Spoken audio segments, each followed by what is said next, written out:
Alright, so this is going to be a pretty impromptu little thing that I'm going to talk about here for a little bit. Basically, this morning, Nintendo released a video talking about how Breath of the Wild is going to have DLC coming out day one and in summer and in the holiday season, which is November, December. And for some reason, it has gotten like a ton of backlash. Like, I first heard about this and I was like, oh, awesome, I'm getting the game on the Switch. I know I'm going to enjoy it. I'd probably buy DLC if it existed, and sure enough, it's going to exist. So I'm happy about that. And I look at the video and it's got like 16,000 likes and then like over 9,000 dislikes. And I'm confused about the 9,000 dislikes. And so I ask on Reddit, why is DLC bad on the Zelda subreddit? And saved some pretty interesting responses that some people gave. Some of them are legitimate responses, some of them are not legitimate responses, and so I wanted to kind of talk to everyone about that. And so first, I want to talk about what people think the DLC making process looks like. At least the people who are upset over it, and then I want to talk about how it typically actually looks like, and then I'm going to go to Reddit for these responses, and I'm probably going to talk about Shovel Knight somewhere in here. So first, what people think, what people typically think the DLC making process looks like. Normally, when you hear people hating on DLC, they feel that the way it works is you've got developer, and developer makes a game. But developer wants more money because developer is very stingy. And so what developer does is he goes and he removes content from the game and keeps the price the same, and then says, hey, if you want that extra content that I already made, you better pay me extra for it because otherwise you might not get the full experience. And if that was the case, I would be extremely upset, which is understandable, as all the people who have had that happen are extremely upset. This isn't to say that hasn't happened in the past. Obviously, people and companies have done this in the past, but it's not every single time there's DLC, especially day one DLC. Hey, they just took it out and now they're making it. So I kind of want to explain why it is that that's not always the case and typically isn't usually the case. So first, before I talk about, well, kind of is going to directly involve that, talking about what actually happens, I'm going to talk about how games get made and the teams involved. And so when a game gets made, it's not just one guy making a game and then releasing it. Nintendo doesn't have the Zelda developer who designs programs, does the art and music for markets, and then makes all the money from the game. There are, to dumb it down, there are the artists, which are the musicians and graphical artists. There are the designers who make the game engaging and decide the mechanics and concepts behind it. There's the programmers that make it work on the system. And there is the marketing, which makes advertisements and invites people to events and makes sure people know about the game. There's distribution, which involves the game getting to stores and getting on the eShop and other digital distribution. And there is the producer who basically communicates all the information back and forth to everyone. And most of these people don't get paid based on how much their game sells. Like, for some reason, there's this idea that a big company filled with hundreds and thousands of people just makes money based on how much the game that they're currently working on will sell. And obviously, if you make a game and it doesn't sell, then it's going to have negative repercussions in the future. But it's not that people work on a game, I'm talking about large companies like Nintendo. It's not that people at Nintendo work on a game, don't get paid for 4 years, and then the game comes out and they get a lump sum of money as people buy the game. That's not how it works. So thinking that like, oh, they're just taking out content so that they can make more money, that doesn't make any sense. They don't make direct money from whatever sales they make. They make indirect money in, great, you made a good game, now you get to be put on another project and you get to keep your job. But they don't, like, the money you spend on the eShop or Steam, or I don't want to say Steam, because I don't know about how Steam works personally, and anyone can publish the Steam. But the money you spend on the eShop on the new Mario or Zelda game, that doesn't just go directly into the developer's bank accounts. That goes through a lot of different steps. And so the idea that, oh, they're taking out DLC so that we have to pay more so that they make more money, that doesn't make any sense. Next, like, I kind of want to touch on Shovel Knight, as I said, which does the opposite, where they are doing the whole, okay, let's make content, and you give us money directly in advance. When Shovel Knight first started, it was just a Kickstarter campaign, and so you would have to pay money to the developers. You wouldn't get anything, and then long later you would get a game, and now we got Plague of Shadows, and now we're getting Spectre of Torment. And to preface this, I love Shovel Knight, and I am totally in support of their, like, monetization style. Like, I bought the game 4 times, or 3 times. I'm going to be buying it a 4th time on the Switch. And so I'm not saying that this is bad, I'm just saying I think it's interesting that people look at Nintendo and they say, oh, big company, boo, we don't like that you're charging for DLC. Yet Yacht Club Games look at these indie guys that are charging us in advance, and because they happen to make enough money, they're going to keep making content. And now that it is being split, the way that they're doing it now is, if you haven't purchased the game, you can purchase the Kickstarter system, where you buy once for I think it's slightly higher than the original price. You buy it, and then you get all the DLC as it comes out and all the expansions. Or you can buy an individual expansion for slightly less. And that is not being talked about at all. And that, I think it's a great monetization style, but I just find it interesting that no one's talking about that. And so now I kind of want to talk about exactly how day one DLC typically happens. The way that making a game works and distributing it is, you make a game and you then need to put together all your material and send it to the ESRB and pay the ESRB to give you a rating, or whatever other rating board you're going to, be it PEGI or anyone else. Then you wait. It could be a few weeks, it could be a few months, and you are sent your certificate saying, yes, you are an E rating, or yes, you are an M rating. If you want to get a lower rating, these are the things you need to change. And in between sending out your game to get it rated and putting it on the shelves and selling it, you can't change anything. Because if you change something, then what you sent to the ESRB is no longer valid, because they have a different game than what you are selling. Therefore, their rating doesn't apply to what you are selling. And this means developers have a few options. One, they send their game out to the ESRB or other rating system, and they don't do anything, and once they get it back, then they can distribute it and sell it.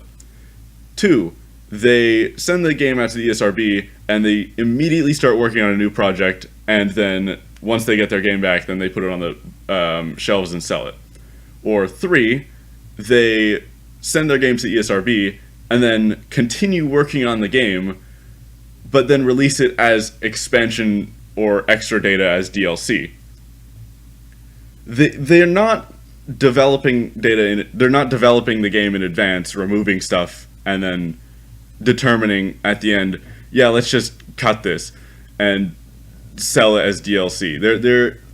they're making DLC day one because they don't want to stop working on the game. Or what normally happens is when you start working on a game, you can overscope and make all these ideas that you want to make, and then you don't have the time or resources to put them in the game by the time it needs to be released. But you can, now that you have this extra time waiting for your rating and waiting for it to start getting on the shelves, you can start taking these extra ideas and putting them into DLC and updates and extra content that will come out once the game is on the shelves and once the game has been released, because that content will be graded separately from the original base content.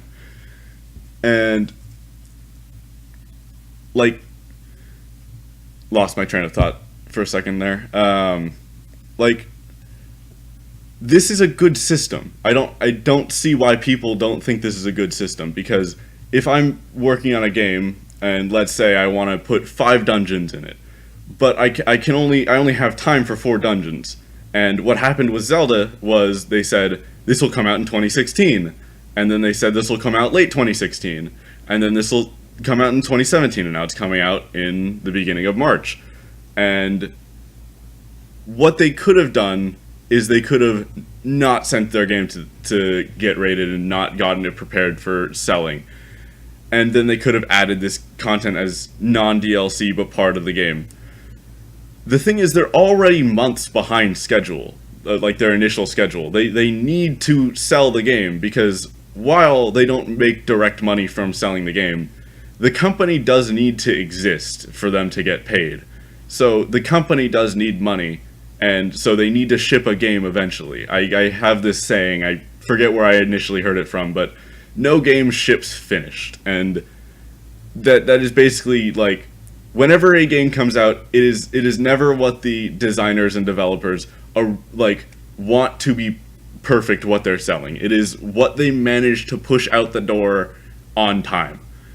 And so before DLC, you would push out your game and it would be on time, and you would say, okay, that kind of sucks that I didn't get in mechanics X, Y, and Z, but if I happen to get the chance to make a sequel or work on the sequel, then that'll be great, because I might have the chance of putting that in there. Now that we have DLC and updates and digital distribution, developers can say, okay, I know I didn't get to put those in yet, but I can release the game, make some money, and get money for the company so that we can keep working on the game. The company can see, yes, this is profitable, we will keep this team alive to work on this game, and then the game will keep getting worked on and developed. That is basically everything I kind of want to say about this situation, is that, like, they're not cheating you out of anything. They are trying to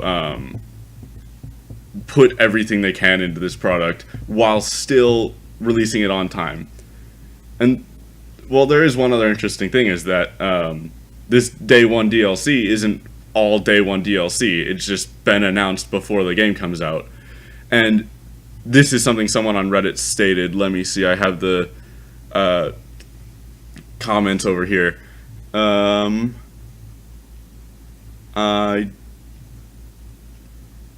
I don't actually have it over here. But I do remember someone saying part of the problem was they announced it before the game came out. If they had announced it after the game came out, or a few months from now, or like a month before the DLC came out, it would probably be different. But for a developer to say, yeah, in 10 months, you're going to get an extra expansion, but the game's not even out yet. I see why that's kind of awkward, but it could very well be, we have plans to work on it, we're letting you know we have plans to work on it, but we kind of need some, like, they're doing the Kickstarter thing, they're doing the, let's see how many people buy into this, and then if enough people buy into it, which I expect enough people to buy into it, then they will be able to allocate more people and more resources to this task. And, like, yeah, now I kind of want to just get to the Reddit comments, because this video is hitting 15 minutes, and I didn't intend for it to be this long. So I'm going to go kind of starting from the bottom, and this might kind of repeat what I've already talked about, which is one guy who got downvoted a ton says DLCs are dumb, DLCs will always be dumb, want to give extra content, make a sequel, want to make more money. I would pay $200 for Breath of the Wild. To that I say, DLC shouldn't be a problem for you then if you're willing to pay $200 for just the base game. And also, if you really want to pay $200 for the base game, do that. Buy it like 4 or 5 times. Like I said, I'm buying Shovel Knight for the 4th time. Like, I bought it once on 3DS, once on PC, again on 3DS and gifted it to a friend, and now I'm gonna buy it on the Switch. Like, there's nothing wrong with buying a game multiple times, especially if you're gonna give it away. Like, that's great. Want to make extra content? Make a sequel.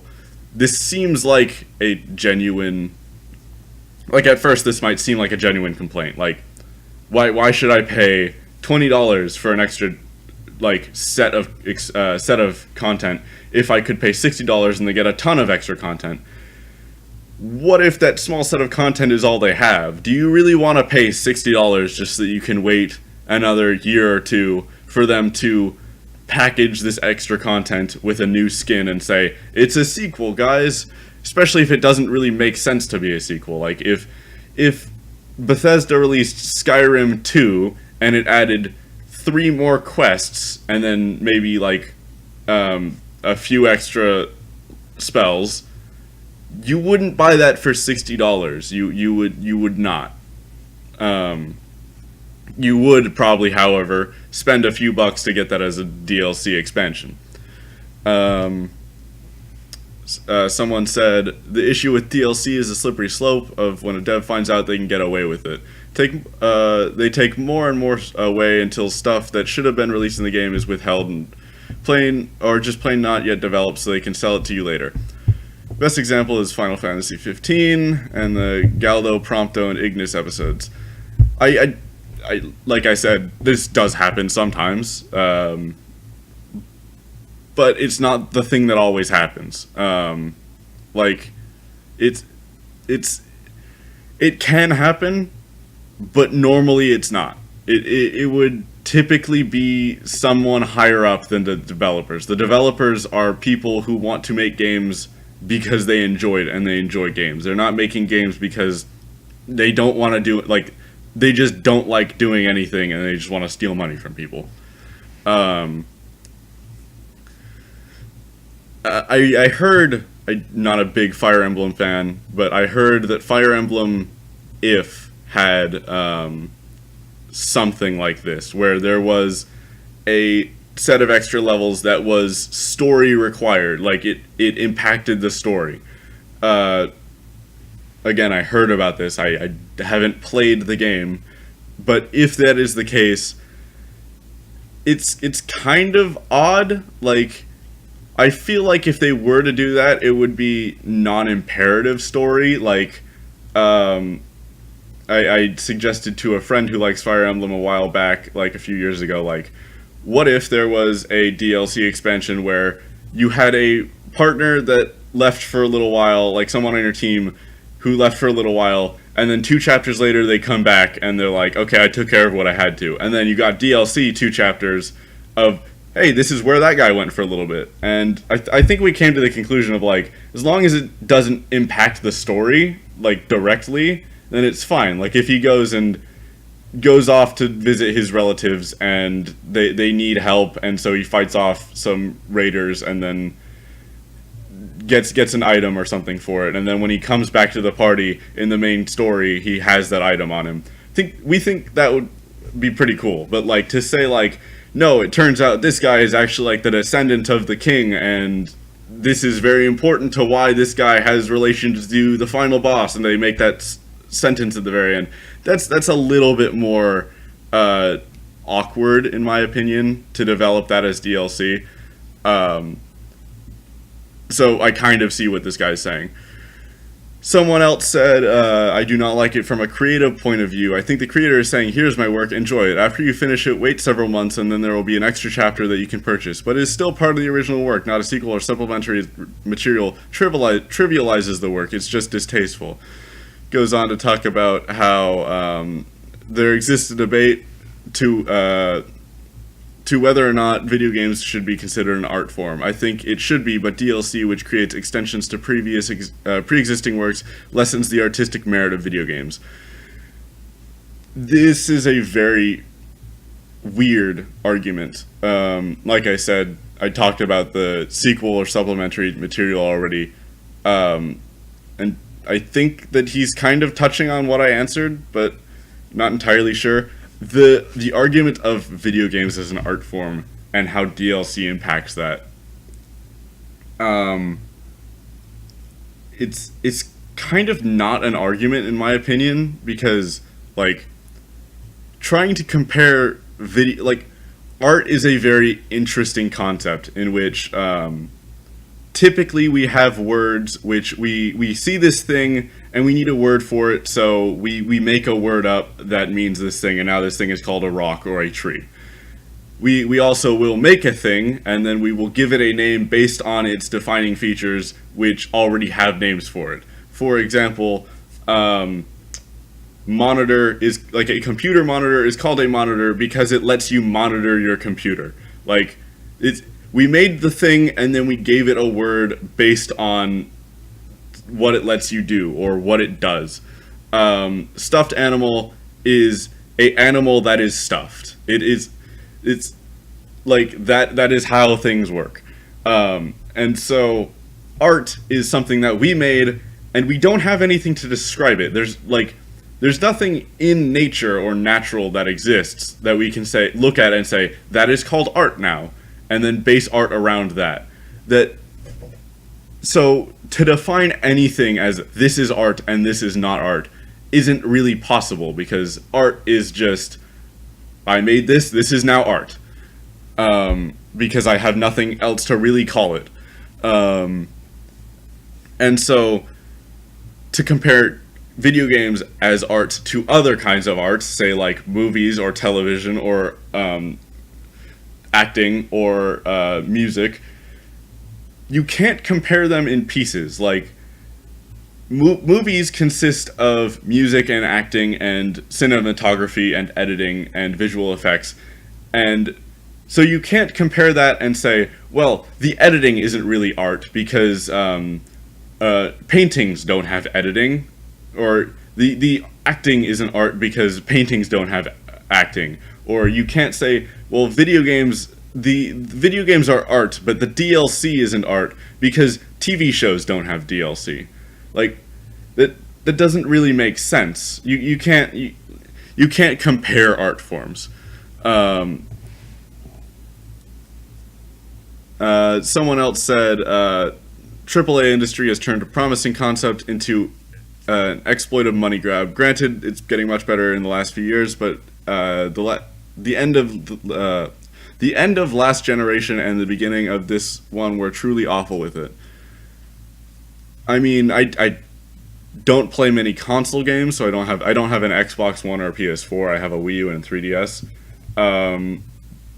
I personally didn't notice anything major about DLC being cash grabs. Like, I mean, I'm a very gamist gamer. Like, I'm not a very narrativist gamer, so like, if there's a game that has DLC and it's just like, find out what happens after the story, but there's not much gameplay to it, then I'll pass. I don't care.